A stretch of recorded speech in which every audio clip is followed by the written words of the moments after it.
నాయకులు కావాలని ప్రభుత్వంపై బురద జల్లే ప్రయత్నాలు చేస్తున్నారని హన్మకొండ జిల్లా మహిళా అధ్యక్షురాలు బంకా సంపత్ సర్లా యాదవ్ అన్నారు.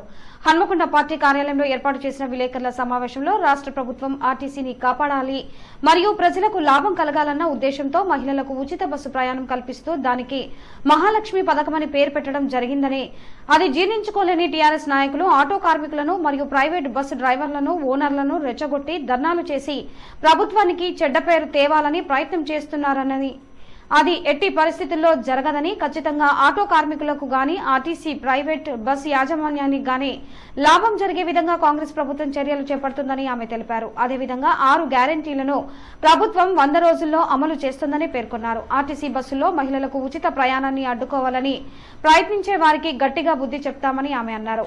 ఈ సమావేశంలో హసన్పర్తి మండల అధ్యక్షురాలు పెంబర్తి సర్పంచ్ పోషాల జ్యోతి, పోషాల సుజాత తదితరులు పాల్గొన్నారు. వాళ్ళు కానీ ఆటో డ్రైవర్లకు కూడా ఏం నష్టం ఏం లేదు. వాళ్ళకు మేనిఫెస్టో పెట్టినటువంటి వాళ్ళకు జరగాల్సిన న్యాయం తప్పకుండా రేవంత్ అన్న గారు సీఎం గారు చేస్తారు. అంతేకాకుండా ప్రైవేటు యాజమాన్యం ఎవరికైతే ఆర్టీసీ వాళ్ళకు బస్సులు పెట్టిండ్రో, మీరు పెట్టింది కూడా అవి పూజ చేయడానికి కాదు, వాడుకోవడానికే కదా. మీరు దానికి తగ్గట్టు అద్దె కూడా తీసుకుంటున్నారు కదా.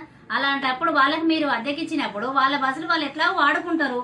ఇప్పుడు ఆర్టీసీ నష్టంలో ఉన్నది కాబట్టి అట్లా వాళ్ళను ప్రైవేటీకరణ చేయొద్దు. ఇంత ముందుకు చేసిన గవర్నమెంట్ కుట్రపూరిత అది చేసినందు వల్లనే ఇప్పుడు ఈ స్కీమ్ పెట్టి అటు ఆర్టీసీకి కూడా చేయూతనిచ్చి తీసుకురావాలని సీఎం గారి ఆలోచన.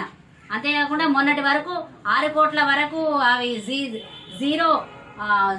జీరో టికెట్లు తీసుకోవడం జరిగింది.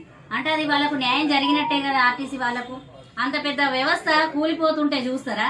మరి దళిత బంధు అని పెట్టి రైతు బంధు అని పెట్టి రైతు బంధులో కొన్ని 100 ఎకరాలకు మీరు ఇచ్చిండ్రు. అవసరం లేని వాళ్ళకు కూడా మీ నాయకులు ఎంతో మంది లక్షలు తీసుకున్నారు. అట్లా పైసలు వేస్ట్ కాలే. కానీ ఇట్లా ఈ మహిళల కోసం పెట్టిన ఉచిత బస్సు మీరు ఎందుకు కుక్కలాగా మొరుగుతారో అర్థమైతలేదు.